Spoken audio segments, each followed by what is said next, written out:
Hello, Sham. How are you? Okay, Hi. I was caught in the act. Caught in the act. I was dancing away. Yeah. That's fine. We all know that you do that backstage, and I think some of our viewers also know that you do that. Okay. Yeah, there's a little bit of a what do you call this glitch that comes from muscles being very relaxed because I've not been on the show as often as I should have been over the last couple of days. So we had a little bit of I should call it a rehearsal because I put everything on and we went live before we actually went live. Right. So hi everyone, good evening. Welcome back to a new episode on Leadership in Flow Asia. Nashok's going to tell us a little bit about what Leadership in Flow Asia is. What is this show about? And I'll shut up for a while and make sure that we've got the back end covered. Okay. No worries. Thank you, Sham. Thank you, Sham. This is Ashok from Singapore, covering leadership in Flow Asia. And ladies and gentlemen, if you just noticed, Sham just demonstrated the artful way of doing digital Tai Chi. Where she said, Ashok will now tell you more about Leadership in Flow Asia. All right, welcome to Leadership in Flow Asia. What is this show about? We've been having this show since 2022, where we have been having a lot of conversations, important conversations with leaders within Asia. The reason for that is we have noticed that the leaders from Asia, they kind of think and do things very differently. In fact, we've coined them as quiet leaders, but impactful leaders. And what we have unearthed from them over time is the three areas that they always look into: their personal growth, their leadership growth, and the business growth. And it's always been very interesting how things together to become a very impactful leader and quiet ones at the same point of time. So that's Leadership in Flow Asia for you, ladies and gentlemen, and welcome to our edition in July, where we're going to be talking about influence for sustainable change. Sham, now for me, Yeah, digital Tai I Chi just used wanted to. to add because I had a recent, very interesting conversation with a this crew that helps us to create our blog, not create the blogs, but edit the blogs and make sure that we've Okay. got it right. Between quiet leader and introverted leaders. And I thought it would be a good one to kind of start us off because it, I think, would lead into our subject for this evening. Personally, I don't think quiet here in the quiet leader has anything to do with introversion or extroversion.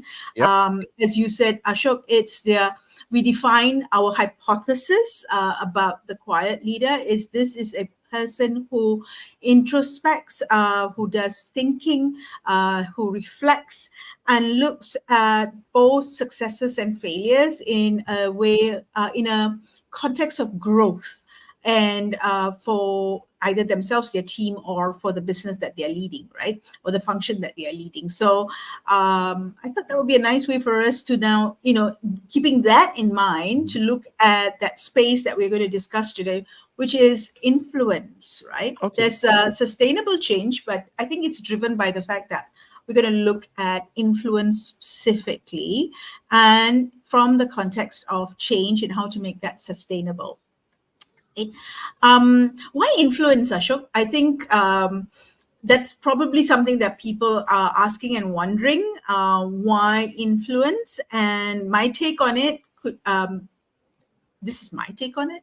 My Sure. take on it is that influence was, I mean, coming off from ATD 24, that was one of the, while it may have been talked about more specifically in some of the sessions, in other sessions, I think it was it was for me the underlying theme around growth and change. That we have to look at how we can influence that for ourselves, how Hmm. we can create that for ourselves, right? And in more recent weeks, it's been the work that we have recently done, or Muller has recently done, with a consulting client around their leadership development, and where influence is a component that was put into that program or that series of programs, because it is something I think the firm sees as a key component, a behavior component that the leaders need, both for their technical part, the hard part of their work, or the Sure. technical part of their work, as well as the people part of their work. That's my take on it. Your thoughts, Ashok? No, it is accurate. It's accurate in that sense because I'm looking at the challenges the leaders are having today. You know, Mm, mm, why influence is even more important. So I like to start off with that first, right? So I okay. like to set the definition of leadership influence first. And Mm, then let's cascade down. Now, when I talk about leadership influence, I like to lean on a quote from the sixth president of USA. I'm trying to okay. show off here a bit, Yeah, yeah, John yeah. Quincy Adams, right? Okay. Where where he has mentioned this, and this is a quote that I love, and I love to quote it all the time. It says here, "If your actions inspire others to dream more, learn more, do more, and become more, then you are a leader." Mm, Okay, if your actions inspire others to dream more, learn more, do more, and become more, then you are a leader. Of mm, course, I see that in two facets, whether as a personal leadership or as a leader who influences many, right? So in this mm. context, I'm looking at a leader who influences many. So I'm starting off from that definition itself. And then when I Okay. look at that definition and I look at today's business environment, it has become even more important for leaders to be very conscious of how they show up and how they are influencing people. Because Mm, what I'm noticing, right, in also the various conversations I'm having with leaders and workshops I'm having with leaders, there is a new pressure. Why am I saying new? It has always been there, but it's new added pressure. In mm, the last 4 years, as you all we know, we have gone through a lot of changes, and things are moving so quick and fast in a sense. And today, I'm noticing a lot of leaders are grappling with one factor: mm, time. mm. Time. Yep. Because suddenly they've got to take on either new roles, they've got to drive new strategies, they've got to look for their revenues, and they've got to do it with less resources, and they've got to do it quickly. So I'm looking at the fact that the time is really compressed for them. Mm. And in this period, how do they then use time effectively and influence? Yeah. That's where I see where influence is going to be extremely important in this day and age, right? Because even if you Mm, Sham, if you think about it, what has been happening is now we are hearing certain governments are slowly trying to nudge work from home and what have you got, right? mm. And the scale or scope of working and leading people is changing again, right? So Yep. adding on to all of these factors, right? We are looking at it and say, hey, leaders, they've got more on their plates today, Mm, and what we are saying is they need to be very conscious of how they influence. They need to be very clear about how they are influencing or what they are influencing. So that's where I'm coming from. And I agree with you for what you shared earlier, right? About what Muller was saying about adding this element into leadership workshops and all that. I can see the importance today, right? yes. I think we'll cycle back to this, or circle back to it, depending on which word you want to use, um, to this idea that sometimes I find that many of us, many out there find that discomfort with the word influence. Mm, All right, and it could be because it's maybe seen all that fine line between influence and manipulation. perfect. Yeah, Perfect. yeah, I totally and get it.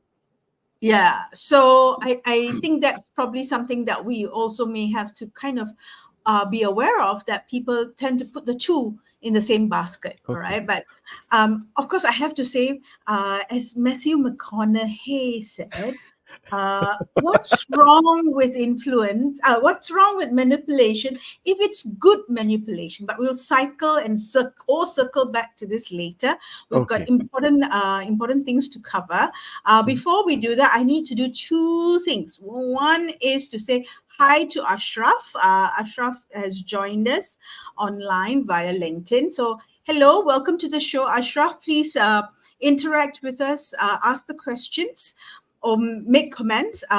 Feel free to do that. And for anyone else who's listening in and tuning in from other channels as well. That's the first thing. The second thing is, there you go. Miss Muller has come on board. All right. And we put the two of us in our rightful places and No, put no, Ashraf no. his Put it rightful in the center. place. Put it in the center. I don't want to be here. I don't want to be No, put okay, on the meant to, spotlight. but you just have to live with the spotlight. We have influenced you to be in the spotlight. Now, on that note, hi, Malhar, you want to say hello to everyone before we start? Proper, and tell us why you're so tardy.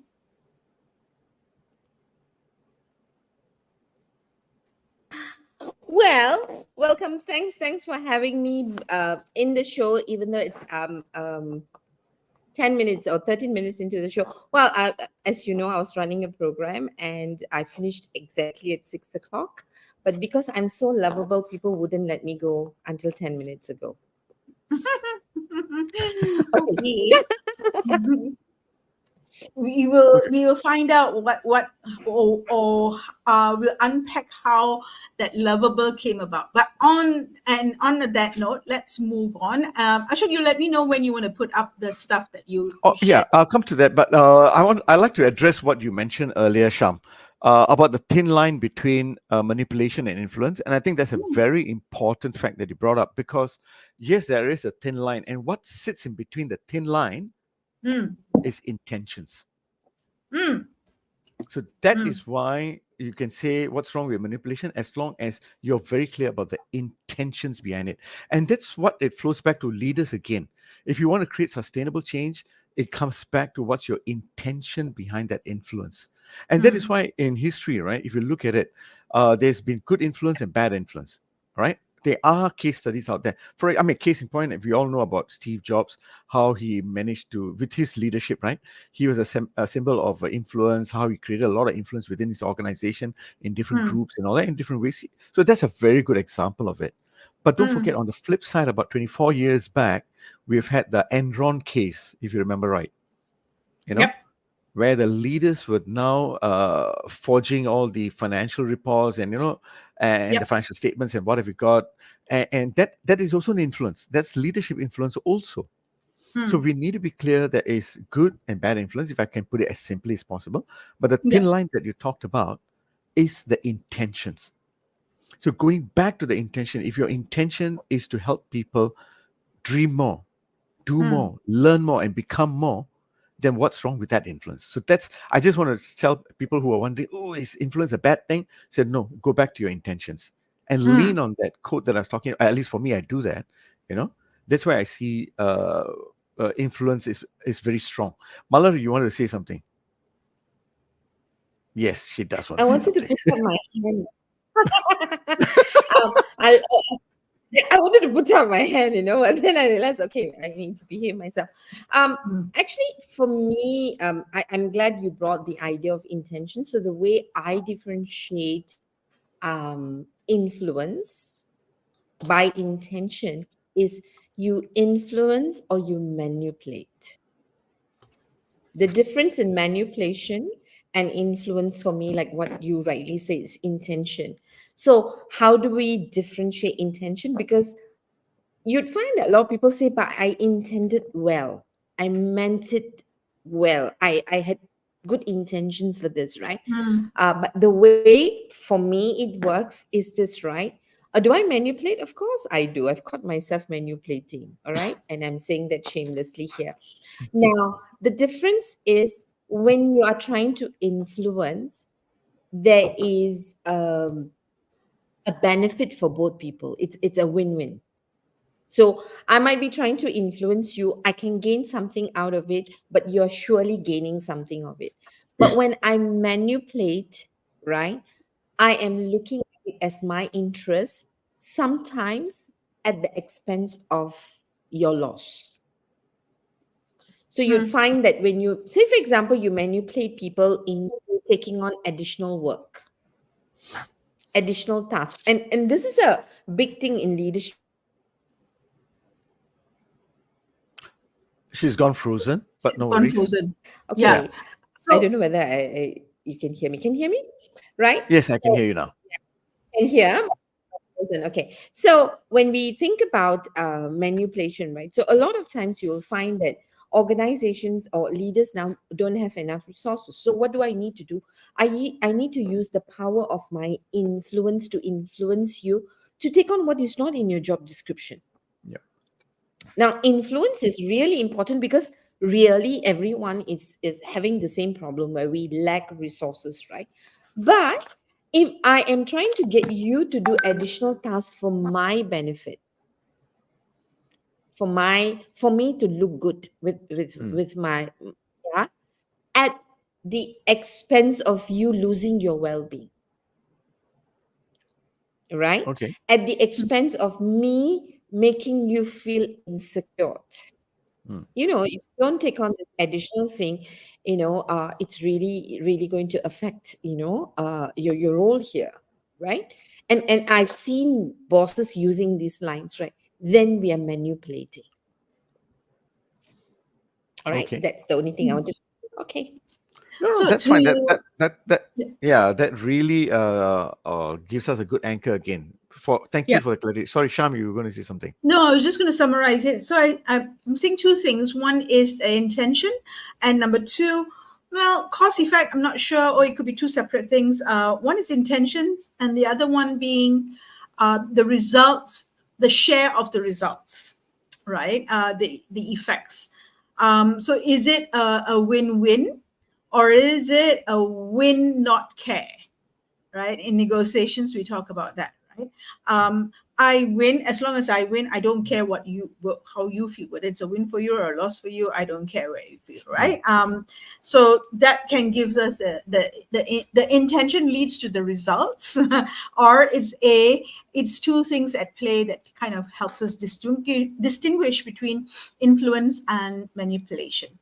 Right. Right. I think that kind of sets the stage and the rhythm and the momentum for us to go a little bit more deeper into the key challenges, right, that leaders today face in today's leadership, that where influence will matter, where Hmm. needing to have that skill, that the ability to do that, right, and to do that well, to do that with intention, and to do that with joint results.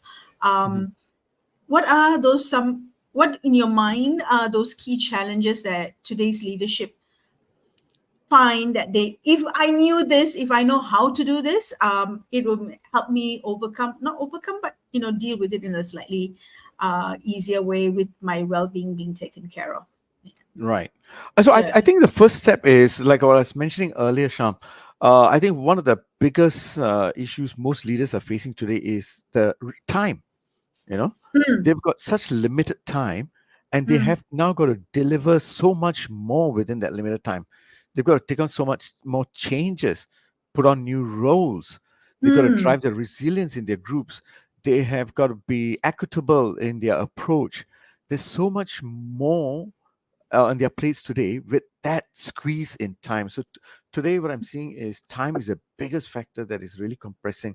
There's a biggest challenge, right? So mm, my concern is with that time, would you also then drop what is important for you as a leader? Would you drop the values? Would you? How would you see driving the performance of your people, Mm. because there's a pressure of time, and now you've got new compressed results that you've got to deliver in quick time. But how do you now that then approach your people who could be working from home? You've got different aspects of different people, different demographics. So how do you now get the best performance from them in an equitable manner? Right. So these are some of the challenges I'm seeing. Mullen, are you seeing anything that on your end that leaders are grappling with? Oh gosh. Where can I start with it? I'm yeah, right. Actually, one of those things that I think we leaders undermine the power of influence or take it for granted. Yep. So I see two parts of it, right? Mm. I think one part is we take it for granted that if we are leaders, we assume we have influence. So taking it for granted. Mm. Mhm. The opposite of that I see in leaders is very much not, they think that everything is logical, Mm. Yep. right? Which means that right, which means that they think that, so that they undermine the power of influence. So how do they undermine the power of influence? I go into a meeting, i I want someone to volunteer, I think people will volunteer. Mm. I want ideas, right? And ideas Mm. to be implemented. I think because this is part and parcel of our day to day, someone will take it up, right? What I don't think about in between these spaces is that people are probably struggling because I could have an idea. And one of the common things that come out in almost every other organization meeting that we talk about is, if I put up my hand and give an idea, I Um, volunteer to implement the idea. Correct. And while I don't mind implementing the idea or owning the idea, I don't have the resources. I don't have the energy. Okay. I'm not going to get help. And I don't even know whether I'm going to be successful. And I know that if I put up my hand and take on the idea and execute the idea, if the idea fails, then the failure belongs to me.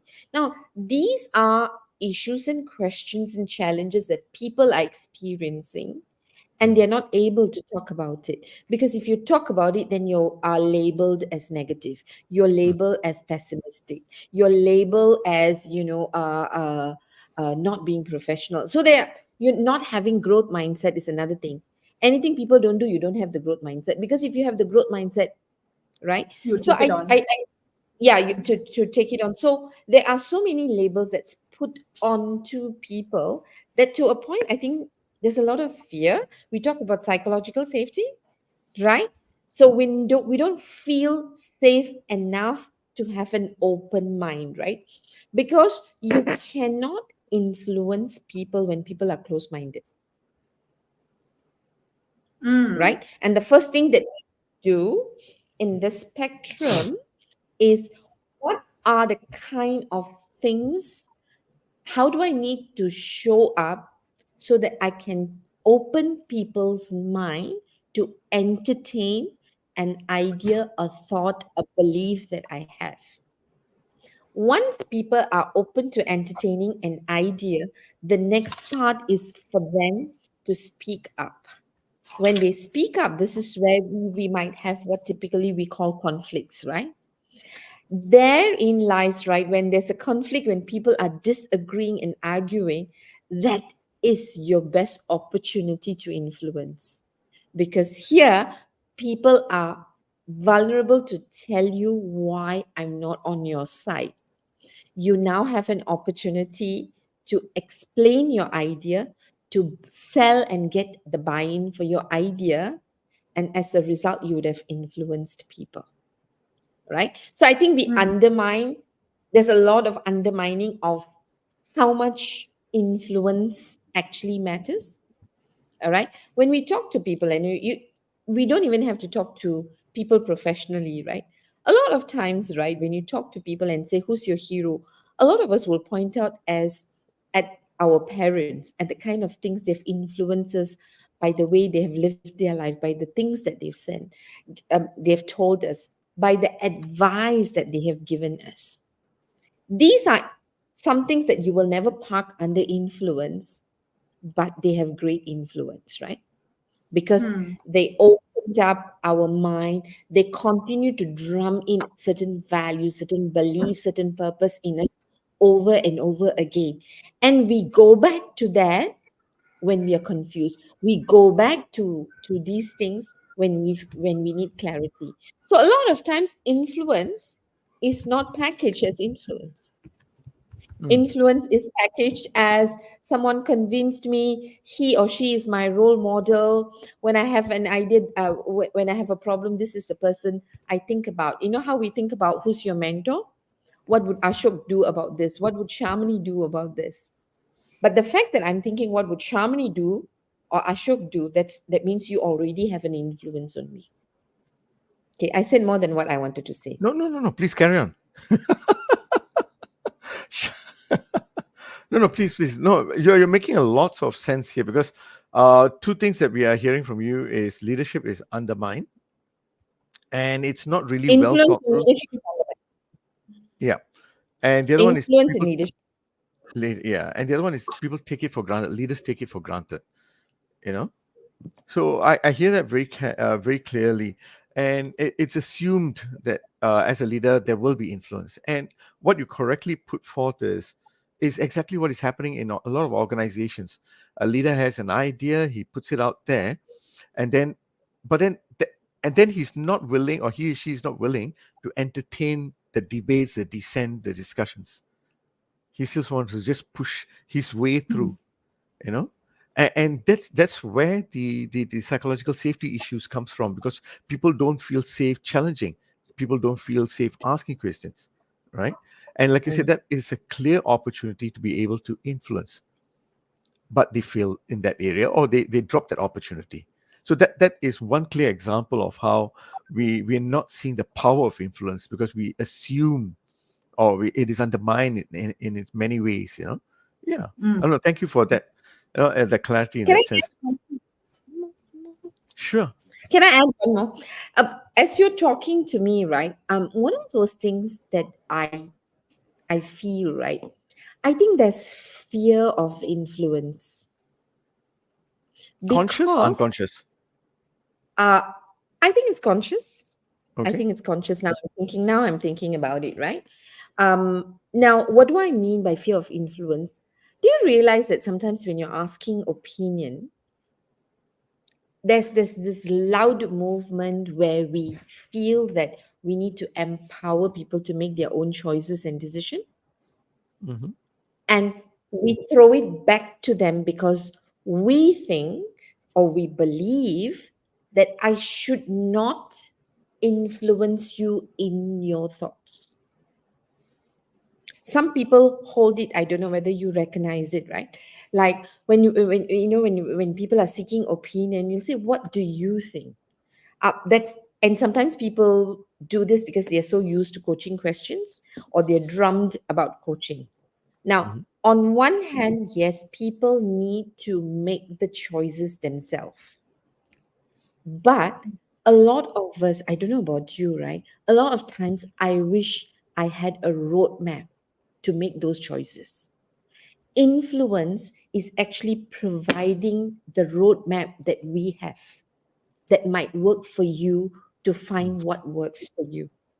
So, in the name of empowerment, in the name of independence, we give people a blank sheet and say, create your road. It Mm, will not work for everybody. And mm, this is why influence can be so powerful, because you are now saying, hey, these are things that's worked for me. Have you thought about that? Have you got this fact? Have you got this information? You challenge people. I mean, Sham is in our team. Sham is really very good. When you put out an idea, she will think of something that none of us thought about, right? When she challenges it. Now, she influences us by challenging us. She doesn't influence us by telling us what to do or how to mm. do it. She challenges us to answer her challenge. You don't realize she's influenced you to think like her. to walk the path that she knows, Right. Right. right? Yeah. So what I'm hearing now is okay. So the first thing we are having clarity around this influence is number one is about the intentions. Now the second one, from what you have just mentioned, if I can summarize, is the leaders need to be very conscious of how they influence because they are influencing, but are they conscious about it? Are they self-aware of how they show up, what they're saying, what they're doing, and how each action has an influence, has an impact, and is it very clear to them? So one is the intentions, one is the conscious choice. Are you very clear? Are you self-aware of how you are showing up? That's the two things I picked up so far about Mm. influence, and it's extremely important. Sham. Um, Nothing but to segue. I think that's a good segue for us to get into the sources of influence, right? Because I Mm, think the sources of influence, uh, in a way, helps us or will help us understand how influence shows up. What do we hear and see when someone is influencing? Aside from the very sure, uh, not the structure, but this is definition of influencing when someone is pitching an idea to you. sure. All right. So yeah, that is one, but Mm, that is not the only way that influence shows up, right? mm, mm, And I mm. think it's good for us to get into that space right Okay. now. Give us some time to unpack that, discuss that, give some examples around that area, Sure, right? sure, Should I bring up the sure. PDF? Let's look at that. Okay. One of mother's Um, favorite model framework. And as usual, we always love models. We are the trio of models and frameworks.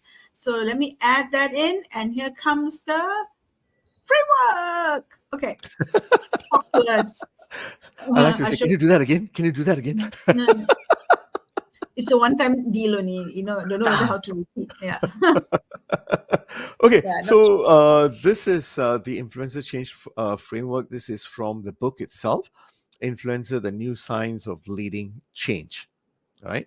So in there, what they've done is, I thought they did a pretty good job of taking something quite complex in a way and putting forward in a very simple model, but not simplified, or Mm. simplistic, but a simple model for us to understand. So if I'm going to go with a vertical columns first, right? If you think about it, Sham, vertical, vertical, No, vertical, vertical this way. Yeah, yeah. I have to vertical. calibrate. Yeah. This is horizontal. Okay, so Uh, vertical, right? If you think about it, Sham, right? If I'm to ask you, in the last few years, have you picked up a new skill? don't ask a trainer's question like that in front of everybody. It's Answer like, is yes, lah, because you taught yeah, me a lot of you things, not ma. say yes. Yeah, okay, yes. All right. I know because you taught me a lot about this, virtual learning and and all that space. So to me, that was a new. Okay, I okay. That's learned a my lot. answer. Virtual learning. How to do training online. Okay, Yeah, correct. yeah, you taught me that. So yeah, I know you did. Okay, so anyway, and you were learning and you were teaching. So that Mm, if I look at it, right, if you think about it, if let's look at motivation first. There was a motivation behind why you wanted to do it. The reason yeah. why we do anything is because we have the motivation Mm, and we have maybe some level of ability or the confidence to pick up the ability. So motivation and ability are the vertical sides. mm, So if I look at source one, personal motivation, you had the personal motivation to want to learn this, a new skill. So if you think about it, why we learn any new thing, like in your instance, right? Whatever the pressure was, right? On virtual learning and all that, there was a motivation behind it. I know myself, I've never done it before, never I heard about it, but never dwelt into it. But I made the undesirable desirable in a sense because trying to understand how can I become better, how can I add value, and what is the purpose behind it, so there was a lot of motivation. Then comes the ability, right? How do you now pick up your skills along that way? So it's personal motivation, personal ability. That's source two.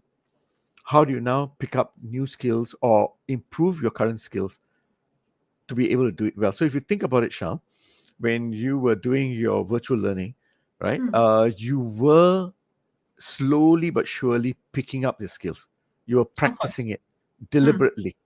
You would have spent a few hours, X number of hours per day, trying to learn things and learn more about it, actually physically working on it and all. So Mm. that's your ability that you're picking up.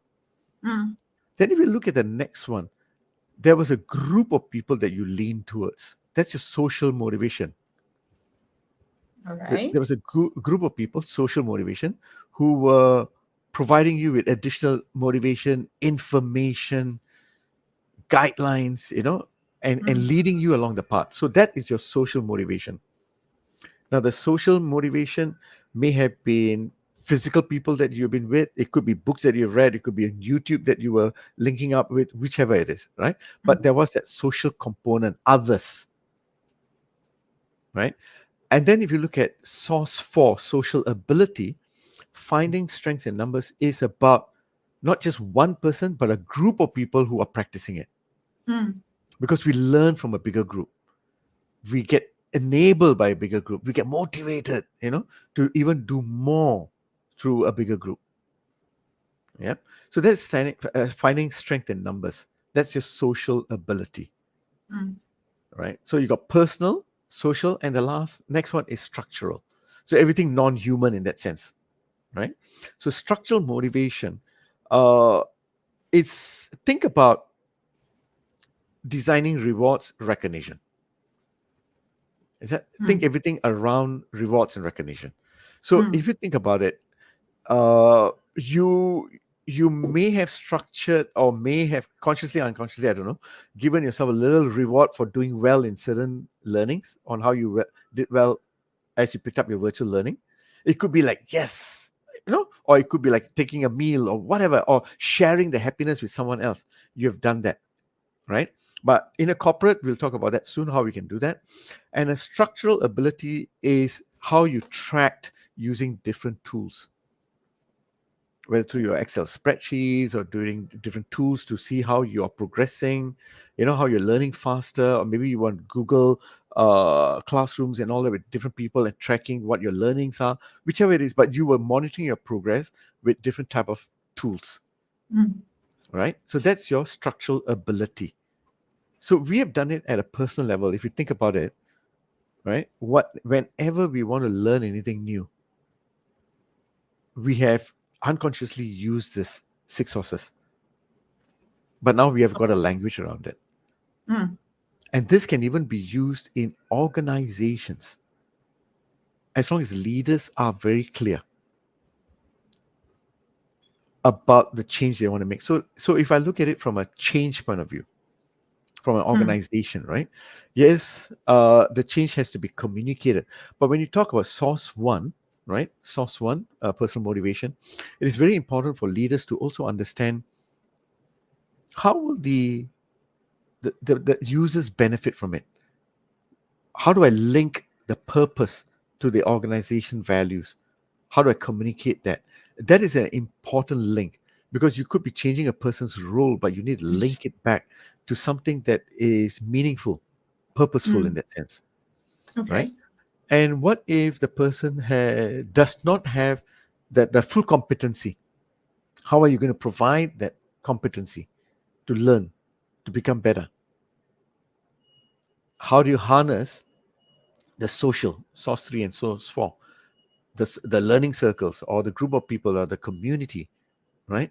To be able to provide more information or even have the right group of people who are already the practitioners and moving forward and how we can learn from them. What are best practices? What needs to be done on a day-to-day basis, right? And then structural motivation could be about designing rewards. Okay, all the time I tell organizations do not focus on monetary rewards. Let's think about non-monetary rewards, you know, recognizing in different ways. And then, of course, changing the environment. Source 6 is about how do you have posters or digital way of tracking the progress and informing everyone how we are doing, rewarding the small wins, celebrating small wins, even from a digital point of view or as a group point of view in source 4. So, I mean, giving you a rough idea of how we can use these six sources to be able to influence behaviors. Yeah. So that is influencer change framework that we can leaders can lean towards, right? As they try and make some changes. Yeah, you're going to say something, Sham. Yeah, I'm thinking, so how as a leader would I use this framework, right? Mm-hmm. Is it that if I am if I'm looking at the change at a personal level, then I'm Mm-hmm. looking at the personal bit, the number one and number two,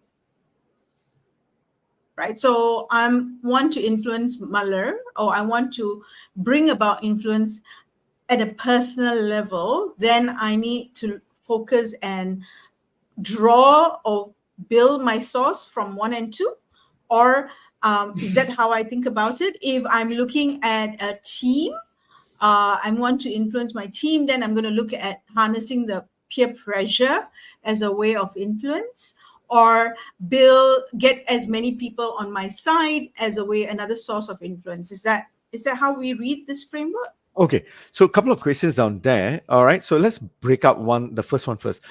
In a one-on-one conversation where you're trying to influence one person, yeah, you can use the six sources. Understanding first is source one. The person needs to be motivated, inspired about wanting to make that change. So there's a lot of conversation that needs to happen to link to the person's values and the impact for that whatever change you're talking about, right? Mm, So that's at a personal level. So then you can talk about this through a personal level if you're having a one-on-one discussion, right? Where you're trying to help a person improve their performance and all. This is a conversation that you can use, or this six horses is something that you can identify to see what is there and what is lacking. Is the person lacking a certain type of training? Of course, I would say the first thing you always must focus on is source one. There must be a level of inspiration, motivation to wanting to do this in the first place, right? So that's your first part of the question. Now, if you're looking at it in a team basis, if you want the whole team, right? Again, the same thing works. The whole team needs to be personally motivated, or they need to understand why this change, let's talk about change, is important, mm, right? So mm, therefore, as a team, they need to understand. And in a team, it's not so much about their personal motivation, but it's a lot of it is linked to the purpose, the inspiration of the organization, the purpose of the organization. So they need to see the link between the change and the impact that they have in line with the purpose of the organization. So that's the mm, conversation that needs to happen. And then the question is, okay, I'm asking you to change your role now or enhance your role. Do you have the competency? What am I going to do about enhancing that competencies? So that needs to be put in place, right? And then mm, the social, I wouldn't see so much of a pressure, but how do you get the good examples in the community, in the group, to be able for people to role model, to learn mm, from, provide more information. So then you're using the peer from a positive influence point of view. Yeah. And of course, as a team, you can think about different ways of coming up with Source Five. Now, one organization I worked with, I just love their Source Five. They called it "Catch Me Doing Right." Okay, what I oh, mean by that, yeah, exactly. Because more often not, there's a kind of bias, a tendency where we try and catch people doing wrong, right? But this organization, what they did was they told all the leaders and the individual contributors, we need to focus on if someone does something right, we need to shout out and tell the whole world, mm, right? So it's catch me doing right. So that's source mm, five. So they structured it differently from a source five point of view. And then from a source three and four, everybody was doing it and everybody was talking about it. And they used source six in terms of broadcasting it through email, digital, whatever communication platforms that they have. But it stemmed from Source 5 in how they shifted catch me doing right. So it gives you an example, of yep, if you so if you're having a one-on-one conversation or coaching someone, right, in that sense, then you look into this six sources and see which areas you need to ask more questions on, and identify which is strong in or weaker in, and then we can come up with solutions along it. Does that Okay. answer some of the questions? Yep, yep. I think it does. It gives a nice overview. I'm going to say hello to Anup G. Nair. And Anup has asked a question. So I think that's a nice follow through to that question I just asked you, right? Or we're actually kind of taking it into a bigger macro area. So Anup's question is, what are the ethical considerations leaders must keep in mind when promoting sustainable change? Big one.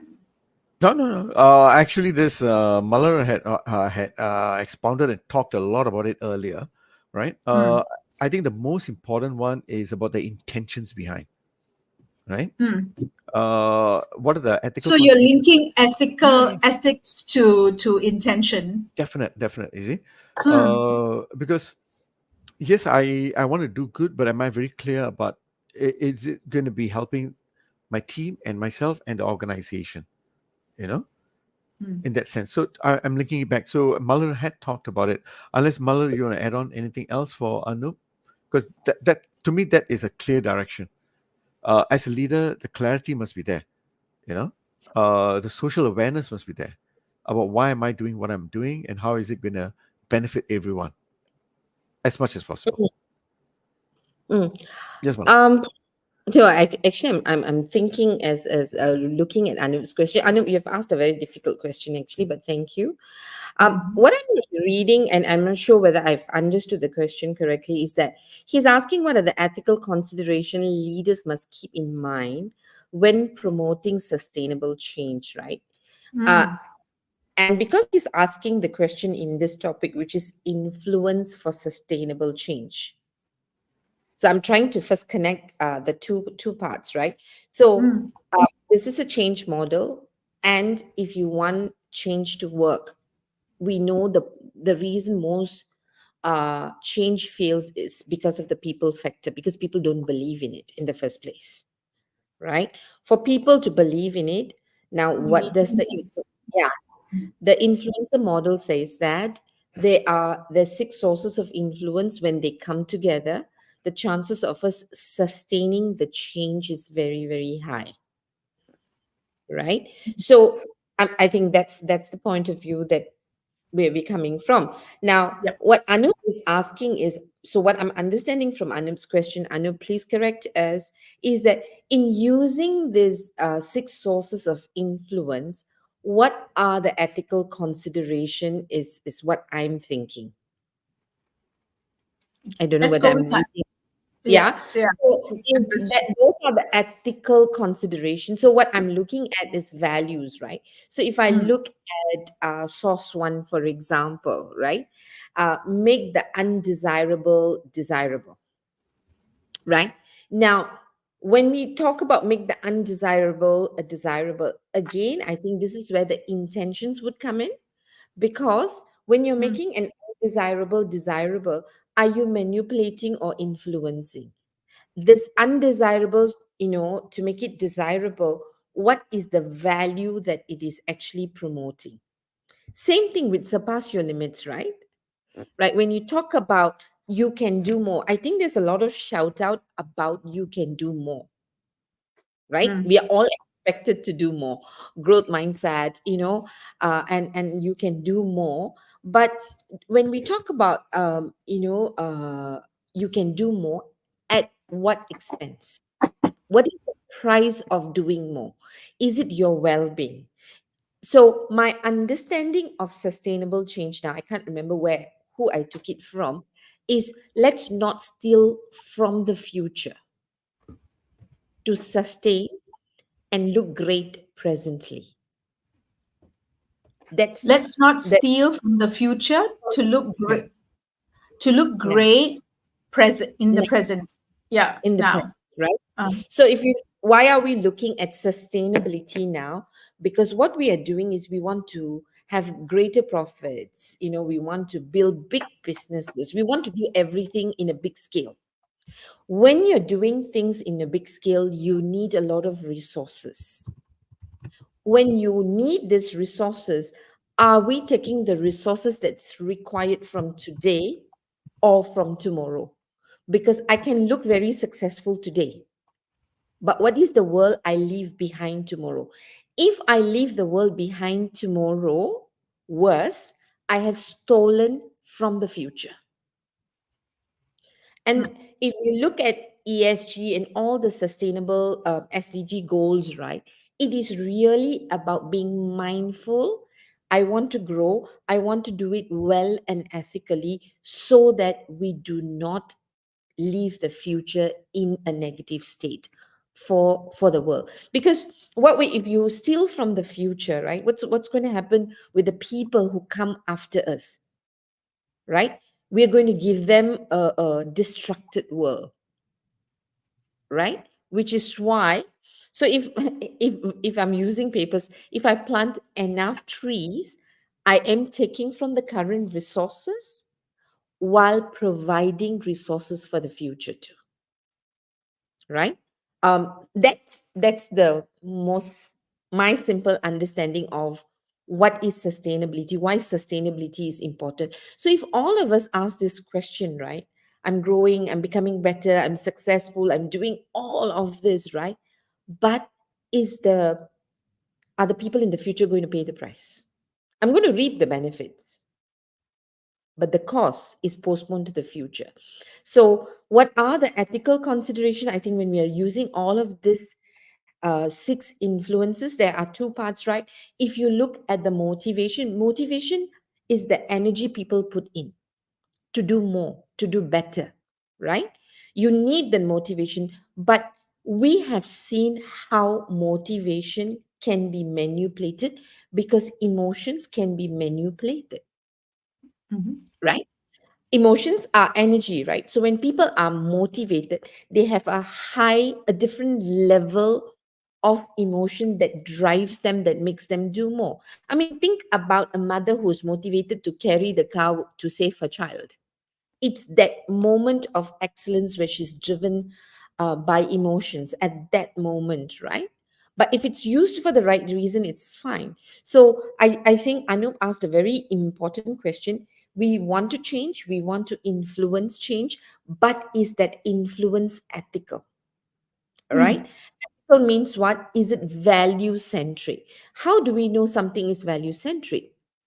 When it's good for us and for the earth overall, right? So it Mm. cannot just be us. So we are doing an ecological check. So every time we make a choice and a decision, we're doing an ecological check. Is it good for me? Is it good for everybody else? Is it good for us now? Is it good for them tomorrow? I think Yeah. those are two ethical Yeah, good questions. questions to have. Yeah. And I think if you take it more, if you take it down a notch in terms of becoming a little bit micro, right? Right. As opposed to the earth. Is it good for us now? Are we pushing ourselves or pushing our teams to a level that's not good for their well-being, such that you have high attrition rates, right? Such that the high attrition rates then gives you a bad rep in the market, that you're not able to acquire the talents that you need to grow the organization, right? To grow the business. So are we doing what's good for us now without keeping in mind, is it going to be useful for us in the future as an organization? So from a leader's perspective, you can also look at that, right? It's a cycle that maybe we don't consider because right now we are short term, right? Yeah. We have short term lenses, right? We look at it and say we need to get this job done. The KPI has been given. Let's do it. Then we push it. We get the KPI. A higher KPI comes onto our brain, or a more stretchy KPI comes to it. All right, because you proved it. That's the nature of the beast, right? And how then do we think about it, right, from an ethical perspective? That's more at the organizational team level. Anup says, thanks. This has helped me to clear my concepts and perception towards this scenario. In addition to when promoting sustainable change, leaders must make decisions based on ethical principles rather than purely financial considerations. Yes. And also, ethical principles that encompass not just the people, I think. Well, that's essentially the core of ethics anyway. This includes weighing the long-term benefits of sustainability against short-term profits and considering the broader impact of their action. Um, very nicely summarized. Anup, you did our job for us. Well done. Please keep an eye out for Anup. Maybe he's a potential Right. host I, I, that we I can. like to, I just like to, I know we got about 4 to 5 more minutes. I just like to very quickly share a true story that happened that probably captures the six horses and what Anup is talking about also. Right. So I'm going to go back to about 1990s. This is in Vietnam. Right. This is in Vietnam where Save the Children were invited to come to Vietnam to help with the malnutrition issues for the children in Vietnam who are below 5 years old. Mm, So Jerry's turn in and wife Monique's turn in, right? They were with Save the Children Vietnam office. Now the interesting part of it is they were given, because the Vietnamese regulators have been hearing from so many organizations about, oh, we got to save the children, we got to look after the nutrition, and they've come up with all this plan, but all of it has failed, right? So they said, okay, we give you 6 months, get it done. So Jerry was, what, 6 months? I can't do it in 6 months. To set up an exam, to set up an office already will take me 9 months or so. How can I do it in 6 months? So what he did was he very quickly left his office in the city and went to the village. So he walked around the village, and he started looking for malnutrition kids, but children who were slightly different. So in a way, he was looking for slightly pouchier children, not so mm, malnourished, right? mm, And he found them. Then he went and asked the village, I want to speak to the mother. What is she doing differently?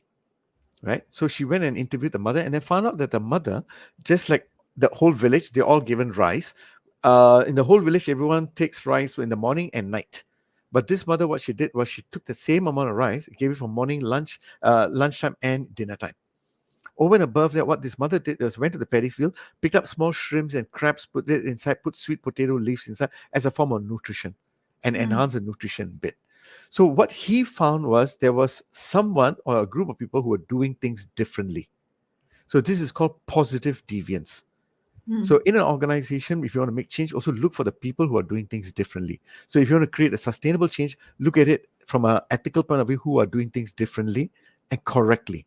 And then what he did was then he said, okay, since there is someone from the village who's doing it right, what I'm going to do is I'm going to create a certain training room in that village where he got the mother to come forward and started to teach every one of the mothers in that village on how to prepare this meal with the shrimps, the crabs, the sweet potato leaves, and all that. So that's your social motivation ability, the harness of it all teaching together. And they will pass a course when they can create a very nutritional meal.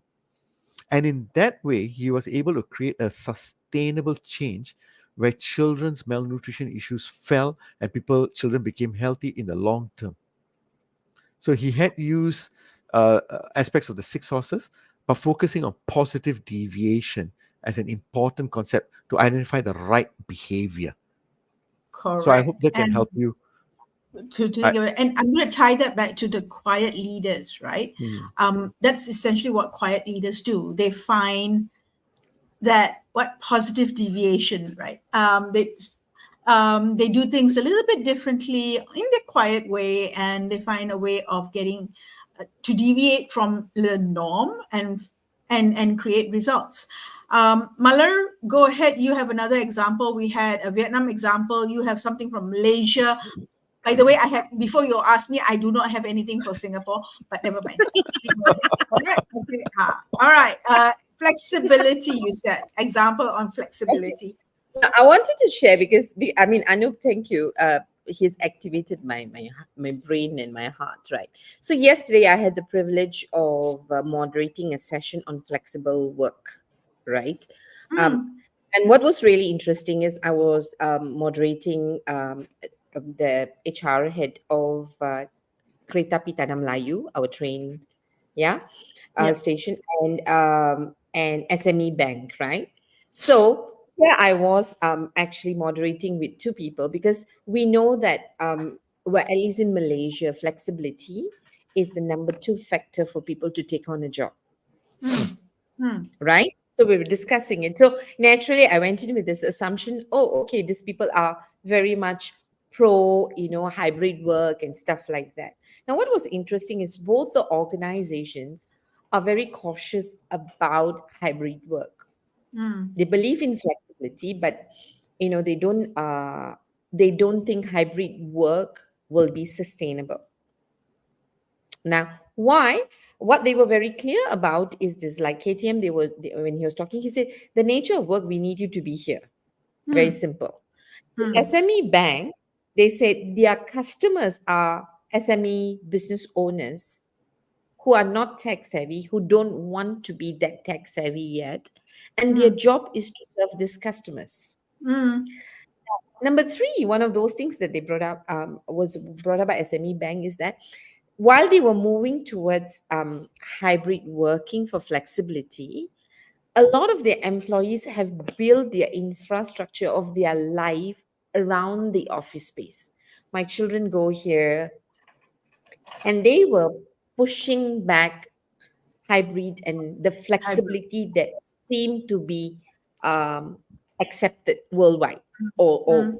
the ones that we usually talk about. Because whenever Mm. we talk to leaders, that is like almost a number one priority to attract talent, to retain talent.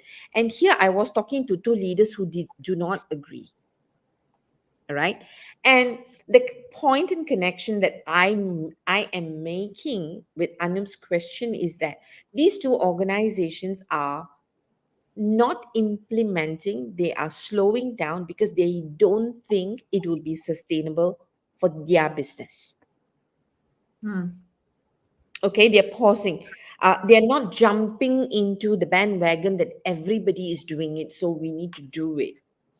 All right, which then makes me think about Anup's question that perhaps when we are talking about things like hybrid work, the reason Mm. hybrid or work from home flexibility became very desirable for organizations is that number one, during pandemic, work could go on.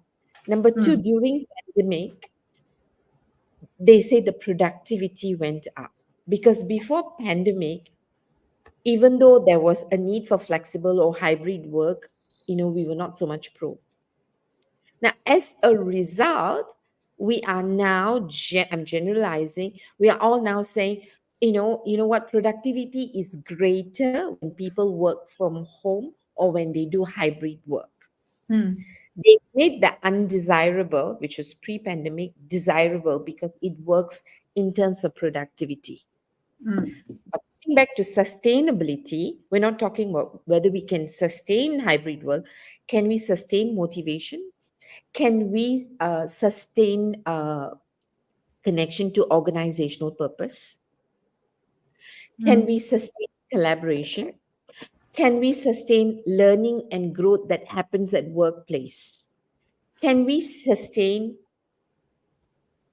a sense of belonging to the organization? These are problems that is now surfacing now with organization that had jumped on the bandwagon to provide work from home and stuff like that Mm. without thinking about the impact on the business and behaviors in the long run. So this Yeah. is basically just to say this model works, but in between we need to be very, very clear about our objective intention and the value that drives it, because that's what might make it sustainable or not. Yeah. Right. So I And just thought it's the opposite example that I wanted to share. example Thank you of so it. much. Yeah. Yeah. Yeah. And it's also the third thing I'm going to put to that is the results that are shared, because in your example, flexibility means different things to different people. All right. So would other things mean different things to different people. So on that note, ladies and gentlemen, I'm keeping the influencer change framework up here as we close for today. We're going to do it a little bit differently, because usually we'll take off stuff and then we come in here, because I think this is a framework that is very, very useful. Number one, for us to start thinking about influence in a different way. That's one. Number two, it's also for me to share with you that on the 2nd of August, here in Singapore, we are having the second Leadership Learning Festival in 2024. We had the first one in April, the second one is coming up, 2nd of August. And one of the items in that morning of not just networking, but learning and influencing, we are going to look at this framework session that will be led by Ashok and unpack how it comes across in a variety of activities that we're going to do. So if you are a leader in HR, in L&D, in whatever function, and you like to explore fluent influencing a little bit more, nicely balanced manipulation, if you want to, if I'm going to be a little bit more triggering, right? Then, yeah, you know where to find me on LinkedIn. Let me know that you're interested and we'll have a chat, right? It's just a few weeks to go. So thank you for joining us today, this evening. I'm going to just pass on to Malar and Ashok if they have got final words before we wrap up for the day, because kind of like overran a little bit. Right. I'm just going to say, assuming that I can bring in numbers, I'll be there in Singapore, so please come. Yes. Yes, we will all be there in Singapore. Ashok, any final words? No final words. Thank you all very much again for sharing with us that influence is important, it's present, it has to be intentional, ethical, and let's be very conscious about how we approach influence, and let's not take it for granted. So All thank right. you very much for sharing this today. Very nice. So thank you all. You know where to find us next week, same time, same place. Just wait for the link to be put up on LinkedIn and we'll see you there. Bye, everyone. Good Bye evening. bye.